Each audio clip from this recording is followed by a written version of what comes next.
Hi, Dr. Peter Dingle here, PhD, author, researcher, and someone who's going to help you with your health if you listen to me. I've just posted a blog up there all about inflammation and cancer, and I want to talk you through some of that because we've known inflammation, which is a normal part of our body, but at the moment we've got chronic inflammation because of our diet, our lifestyle, the stresses, the toxic chemicals. And because of this chronic inflammation, it leads to an increase in the rates of cancer. Now, this has been known for over 100 years. Back in the 19th century, a guy called Rudolf Virchow stipulated or hypothesized that inflammation was a key trigger in causing cancers. Now, what we also found out many decades later, where another guy called Warburg came up and he said, hold on, what we also recognise is wherever we've got cancer, we've got free radicals, and on top of that, we've got an acid environment. So there are three preconditions for cancers: inflammation, oxidation, the free radicals, and acidosis, where our body is trying to deal with an influx of acidic conditions in our body.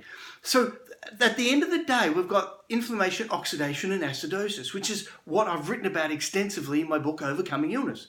Now, what we also discovered back in 2005 was Professor Horton did this fantastic study looking at a particular bacteria called Helicobacter pylori. Now, you may have heard of the one Helicobacter pylori, which was the famous one linked with stomach ulcers and stomach cancers. Well, this Helicobacter pylori, a cousin of this other one, caused inflammation, and Professor Horton was able to show that wherever there was this inflammation, the body produced what are called bone marrow derived stem cells. So these are part of your immune system. They're going to replace any damaged cells. You know what stem cells are? They're your own part of your body to go and repair. And they sent these bone marrow derived stem cells down to the places where there was inflammation and oxidation and acidosis. And when they got there, these bone marrow derived stem cells, your own stem cells that have been sent to help you, were actually converted into cancerous cells.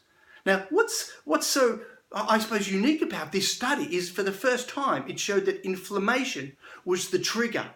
There's acidosis and oxidation there too, but it showed that a part of your own body's immune system, your bone marrow derived stem cells, were converted into the cancers. Now, stem cells, we use them in lots of areas of science because of their particular characteristics. That is, they can become wherever they go. So if they go into the brain, they become brain cells. If they go into the lung, they become lung cells. If they go into a cancerous area, they become a cancer cell. So for the first time, we were able to link inflammation with these stem cells with the development of cancer. Now, what we know now is 2010, there was another breakthrough when a group of researchers out in the UK demonstrated that every single stage of cancer, and we call cancer a multi-stage process where you've got the initiation, and then you've got the development, the promotion, and and then the spread, which is called metastasis around the body.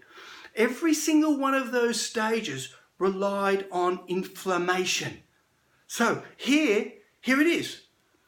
We know inflammation, oxidation, acidosis is causing it. All we've got to do is reduce it. Now, if you've got skin cancer, for example, a classic example is it's not the sun causing it. The sun causes the oxidation, inflammation, and acidosis, and you get skin cancer unless you do something about it. Stop the sun or make sure you've got things that are anti-inflammatory in your diet.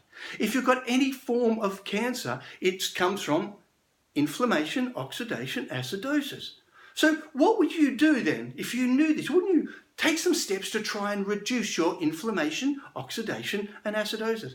This is well established in the scientific literature. Thousands of studies are now linking all of this information together. So what are you going to do?